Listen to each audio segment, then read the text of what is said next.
इतनी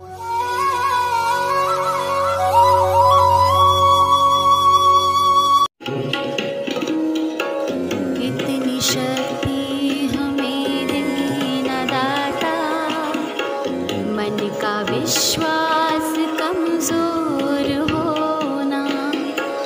इतनी शक्ति हमें देना दाता, मन का विश्वास कमजोर होना।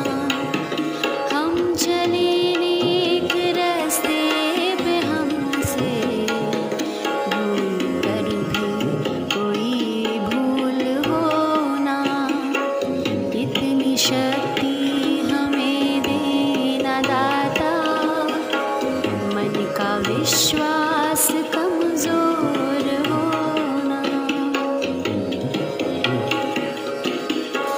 दूर अज्ञान के हो अंधेरे, तू हमें ज्ञान की रोशनी दे।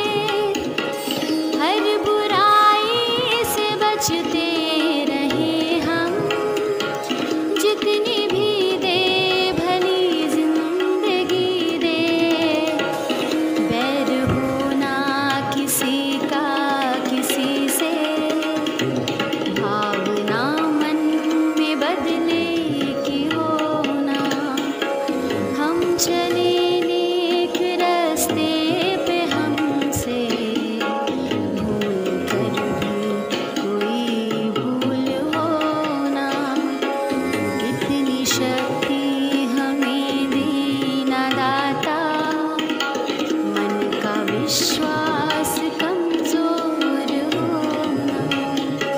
हम न सोचे हमें क्या मिला है, हम ये सोचे किया क्या है अर्पण।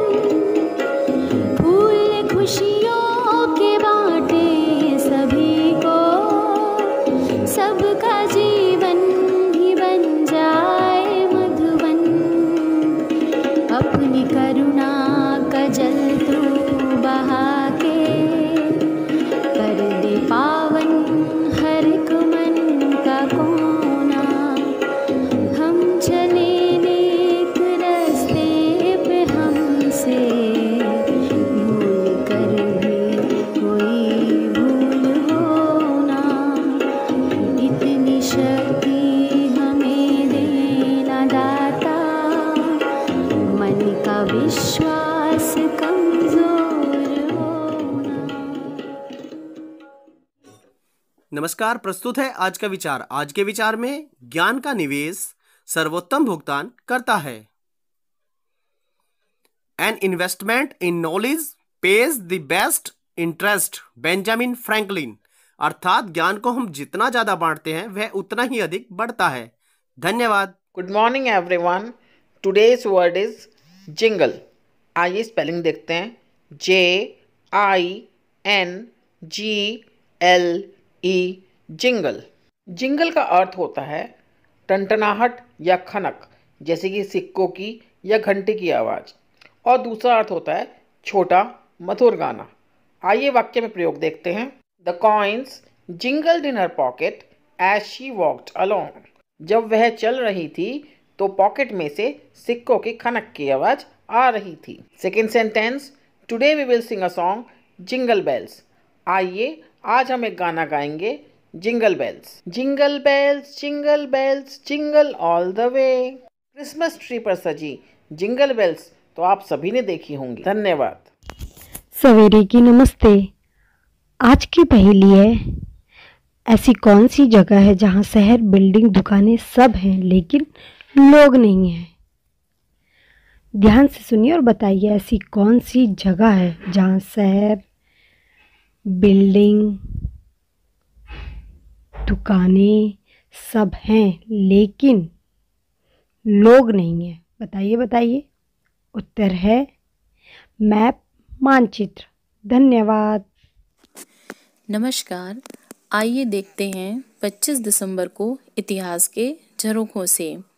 आज के दिन सन 1741 में स्वीडन के महान वैज्ञानिक एंडर्स सेल्सियस ने सेंटीग्रेड तापमान का स्तर पेश किया, जिसे कालांतर में सेल्सियस कहा जाने लगा।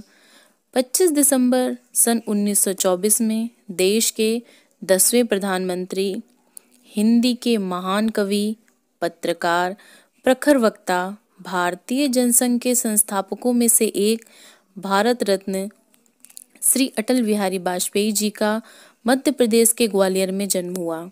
इन्होंने लंबे समय तक राष्ट्रधर्म, पांचजन्य और वीर अर्जुन आदि राष्ट्रीय भावना से ओतप्रोत अनेक पत्र पत्रिकाओं का संपादन भी किया। आज के लिए इतना ही। धन्यवाद।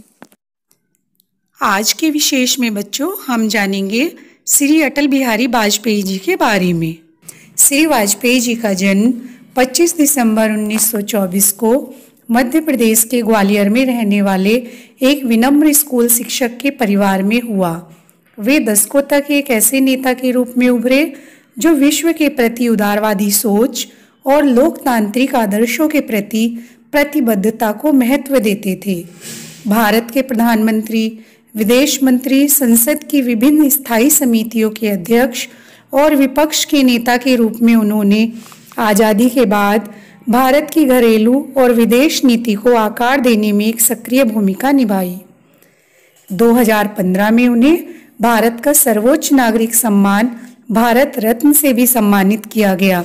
बच्चों, क्या आप जानते हैं वे एक बहुत अच्छे कवि भी थे और ऐसी महान विभूति को हम उन्हीं की चंद लाइनों के साथ सत सत नमन करते हैं। मैं जी भर जिया, मैं जी भर जिया, मैं मन से मरूं, लौट कर आऊँगा, लौट कर आऊँगा, कुछ से क्यों डरूं। धन्यवाद। नमस्कार प्यारे बच्चों, प्रस्तुत है आज की प्रश्नोत्तरी। प्रश्न नंबर 1, उत्तर प्रदेश के प्रथम मुख्यमंत्री कौन थे? इसका उत्तर है बच्चों, उत्तर प्रदेश के प्रथम मुख्यमंत्री गोविंद बल्लभ पंत थे। प्रश्न नंबर 2, उत्तर प्रदेश की प्रथम महिला मुख्यमंत्री कौन थी?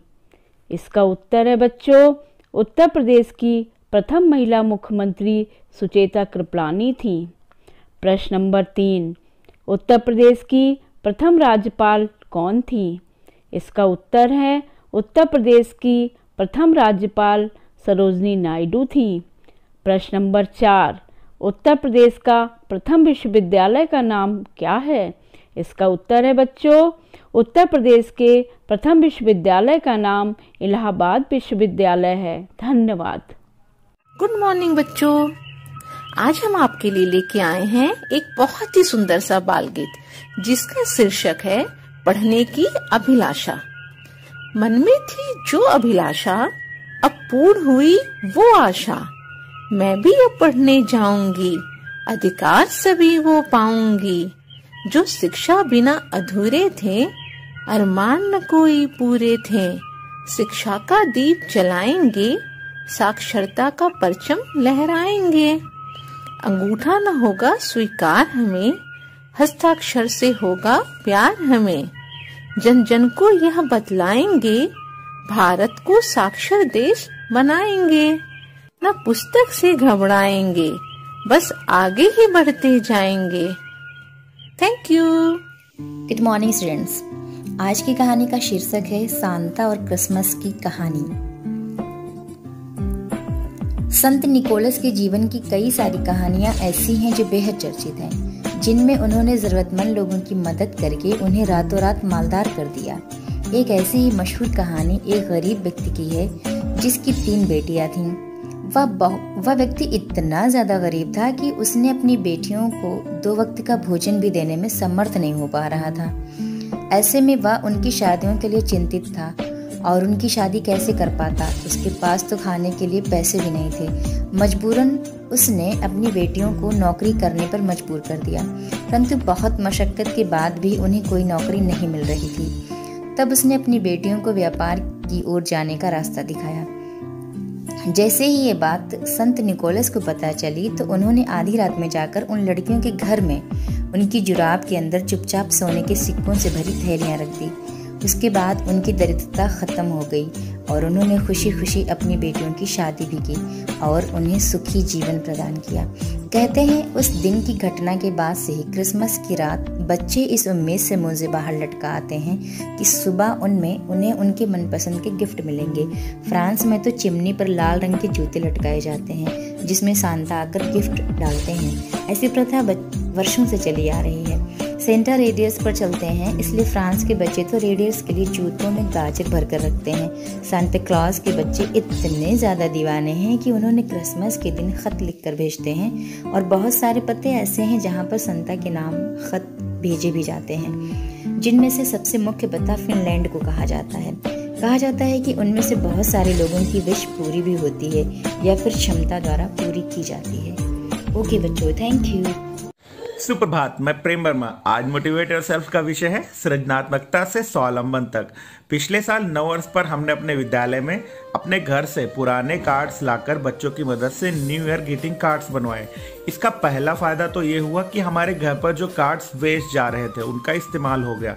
दूसरा, बच्चों ने बहुत ही सुंदर कार्ड्स बनाना सीखा, उनकी सृजनात्मकता का विकास हुआ। और तीसरा जो सबसे बड़ा फायदा हुआ वह यह कि इन सब के पीछे जो मुझे तैयारी करनी पड़ी उससे मैंने भी बहुत कुछ सीख लिया। इसे शेयर करने का उद्देश्य यही साझा करना है कि अपने छात्रों को जब हम खुद से कुछ क्रिएट करने का मौका देते हैं वहीं से उनकी सृजन करने की शुरुआत होती है। ये सृजनात्मकता उन्हें एक दिन स्वावलंबन की ओर लेकर जाती है। हमारे बीच बहुत से शिक्षक इस तरह की गतिविधियों को शेयर करते रहते हैं जिनसे हम सब प्रेरित हो सकते हैं। बहुत बहुत धन्यवाद। आपका दिन शुभ हो। आप सभी साथियों को संजीव शर्मा का प्रणाम। आप देख रहे हैं प्रेरणा सूची से जुड़े हुए लर्निंग आउटकम से जुड़ा कार्यक्रम, जिसमें प्रतिदिन हम किसी एक लर्निंग आउटकम को लेकर गतिविधि के बारे में बात करते हैं। आज हम कक्षा 4 के गणित विषय के लर्निंग M410 जिसका विषय है ज्यामिति और माप के बारे में बात करने वाले हैं। इस लर्निंग आउटकम में खुली और बंद आकृतियों के बारे में छात्रों की समझ को बेहतर बनाना है। यहाँ दी गई गतिविधि एक उदाहरण मात्र है। शिक्षक ऐसी ही अन्य गतिविधियां अपनी शिक्षण योजनाओं के लिए तैयार कर सकते हैं। आइए देखते हैं आज की गतिविधि। इस अवधारणा को स्पष्ट करने के लिए हम रस्सी का बहुत अच्छे से प्रयोग कर सकते हैं।